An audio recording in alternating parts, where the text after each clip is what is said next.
Hi guys, this video is meant to be the beginning of Java backend course, but before you start learning Java, I'd like to give you a quick introduction about what is Java, where is it used, and is it the right choice for you. My name is Alex and I'm a Java developer. I started to learn Java when I was 32, and in 14 months I got my first offer and started my career in software engineering. So my goal in this channel is to share my experience and help you to find right way to learn Java and become a software engineer as fast as possible. So, what is Java? In short, Java is a versatile, powerful, very popular programming language. It was made to be easy to learn, and in my opinion, it is still quite easy to learn in comparison with other programming languages. I mean, some modern programming languages fixed several issues of Java and introduced several enhancements, but it is not a great difference. Java is a general-purpose language, which means that it can be used in many different ways, but there are definitely fields where Java is programming language number one and fields where Java is used quite rarely. So, where Java is used the most? The answer is backend development. What is backend development? A simple answer is backend is the logic of a website or a web service, everything that happens under the hood. Every website has a front end and a back end. In modern websites, the front end is often a separate application. You, as a user, interact with this application in your browser. All buttons, menus, maps, and text boxes where you type text are the responsibility of a front-end application. Once a front-end application receives your request, it can call a back-end application to prepare an answer for you. So, a front-end application sends a message to the back-end application. This message may contain all information that describes your request. As an example, let's consider a case when you want to open a bank account. So, you open a bank website and find a page where you can create an application for opening a bank account. You fill in some forms and provide information such as your full name, your ID, number, maybe your address, things like that. The front-end prepares a message to the backend application. This message contains all the important information you provided. Finally, a front-end application sends this message as a request to the backend application. A backend application is running on a server all the time to receive requests and send answers. If it receives a request from a front-end application, it invokes internal services that analyze your personal data, make automatic security checks, and check many conditions to decide if it can approve the opening an account or not. The backend application will interact with the database and other backend applications to prepare and gather data. Once all this information is collected, backend sends a message with this information to a front-end application. A front-end application after that can show this data in a pretty user interface. A backend system may have a complex architecture. One backend system may contain many applications, and each of them may be responsible for a specific job. So, as a backend developer, you may work on a component of a backend system, and it is not necessary that these components interact with a frontend. Many of them might interact only with each other. As a backend developer, you will work with the logic of websites. You will spend a lot of time thinking about how to process data, and often this data you will see in the terminal in raw form. You will understand how web services work under the hood, and you will be able to create your own web service with unique behavior. Now, we know that Java is mostly used for backend, and we have an overview of what the backend is. To understand the place of Java in the list of backend languages, let's take a look at most popular of them. The most popular programming languages that are used to build backend systems are Java, C#, Go, and sometimes C++. There are also some modern programming languages like Scala, Kotlin, but they are way less popular than Java and C#. Python, JavaScript, and PHP are also used for the backend, but when systems are smaller. Python and JavaScript are rarely used for backend in bank systems, insurance companies, and other enterprise companies. PHP is often a good choice for simple websites like WordPress sites, but not for complex systems. Of course, Java is used not only as a language for the backend. I provide a list of fields where Java is utilized. Many famous web servers used in the backend, Tomcat, Netty, IBM WebSphere, Glassfish, are built in Java. If you are not familiar with the term web server, it is software that makes it possible to interact with an application via HTTP protocol. When you open a website in a browser, your browser sends an HTTP GET request to the server where a web application is running, and a web server is a part of a backend system. Java is also the main language for a list of widely used traditional and modern web frameworks. This list includes Spring, Jakarta EE, modern frameworks like Micronaut, Spring Web Flux, Quarkus, etc. A lot of other great backend tools are built in Java. Famous search engine Elasticsearch, solution for cache and Redis, databases H2 and Cassandra, message brokers ActiveMQ and Kafka, and many more other tools that thousands of developers use are built in Java. The next group of systems where Java is used are distributed systems, Hadoop, Hazelcast, and GridGain. They are powerful tools for processing and analyzing big data on a cluster of computers. By the way, tools like Hadoop, Cassandra, and Kafka are often used by data engineers. So companies who work with big data and are looking for data engineers are also looking for those who know Java. Many people also know that Java was used in Android development. Officially, it is not exactly Java, but yes, it is hard to see the difference. Anyway, as I know, for modern Android applications, Kotlin is the preferred language, but many old Android applications are still written in Java. Java can be used to build desktop applications, but rarely. Integrated development environments, or IDEs for Java development, is a good example of Java applications for desktop. IDEs, or integrated development environments, are simply editors for writing code. The most famous of them developed in Java are IntelliJ IDEA and Eclipse. You may also hear about some use cases where Java was used for game development, but it is not the best practice.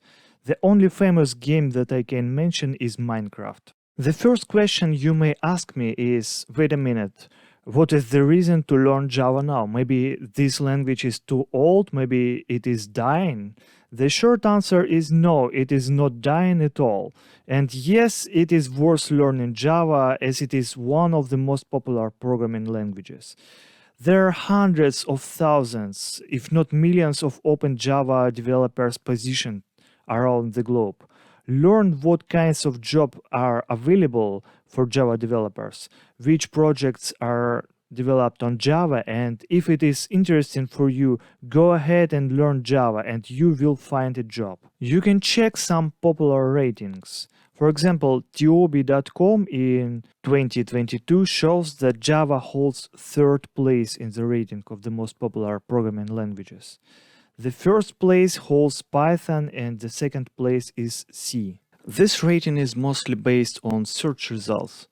It means that if Visual Basic has more search results than JavaScript, it holds a higher place in the rating. It is a bit weird because obviously JavaScript is way more popular than outdated Visual Basic.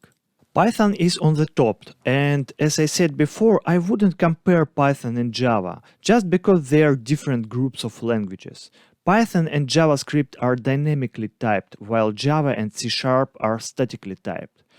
And yes, Python is used for the backend, but for big and complex systems like fintech systems, streaming platforms, and insurance, the preferred choice is statically typed languages. The second place, C language, is used for tools, operating systems, and embedded systems. By the way, some key components of Java are built in C, but it is hard to imagine that C is used for the backend, for bank systems, for example. So, if we speak about backend for finance companies or just big backend application, we can say that Java is the most popular in this rating. We can compare Java here with languages like C#, Scala, Kotlin, and maybe C++, but notice that in 2022, Scala and Kotlin are even not in the top 20 languages. You can also check the Piple index. There, Java holds the second place in 2022. This rating is also based on the number of search results. The interesting one is Stack Overflow rating. This rating is based on the number of questions on stackoverflow.com in the month. Here you can see that for big backend, Java is a winner, but the difference with C# is not so big. That is for sure your choice which language to learn to become a backend developer. Consider one of them, Java or C#. Both are great. What is interesting is if we take a look at the full list of languages from TOB index, we can see that Python takes the first place, JavaScript holds the second place, and Java and C# are the third and fourth places. On this slide you can see some of Java's strengths. First of all, it is really in high demand, which is of course very important when you want to find your first job. Java is constantly updated. New versions are introduced every half a year, but all these changes are compatible with old code, because backward compatibility was always very important for Java developers. Platform independence means that libraries that Java developers use work great on all operating systems. Libraries and frameworks are compiled into platform-independent class files, and developers can use them without the need to recompile the source code. Java is fast enough. If we compare Java with C or C++ and Rust, we can see that Java is slower than these low-level languages. But it would be super hard, long and expensive to develop backend systems with these languages. This is why C and Rust are used for other things. C++ is sometimes used in the backend, but not often.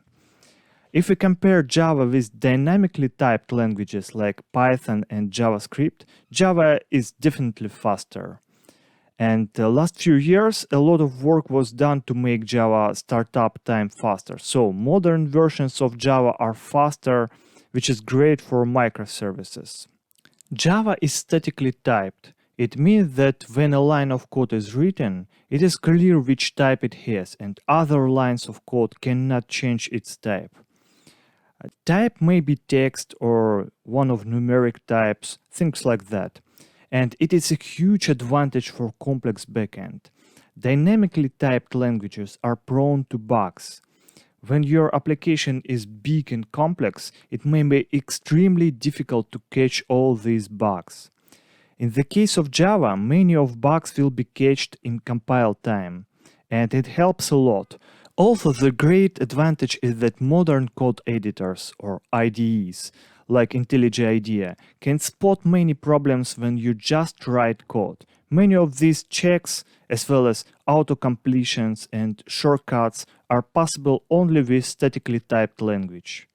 Java is secure if we compare it with C and C++, for example, for a number of reasons. Some of them are Java apps runs inside Java Virtual Machine, or JVM, and JVM makes sure that your program doesn't damage your hardware. JVM also manages memory, and it is much more secure than using direct access to the memory, how it is done in C++. Java ecosystem has enormous amount of libraries. For many use cases you can find a solution which is already written. Let's spend just 2 minutes talking about the history of Java. Sun Microsystems started to develop Java in 1991. The most important people on the development team were James Gosling, Mike Sheridan, and Patrick Norton. Gosling is the author of several famous books about Java, so you will hear that name again. Java was developed as an evolution of C and C++. It was built as a general-purpose language, which means that it is possible to write almost everything on Java. But of course, some things work great on Java and some do not. The first release was introduced in 1996. In 2007, OpenJDK was introduced. OpenJDK is a completely free version of Java with open source code. So you can download the source code of OpenJDK from GitHub and explore how it is built under the hood. In 2010, Oracle acquired Sun Microsystems, so now Java trademark belongs to Oracle. Last several years, new versions of Java are introduced every 6 months.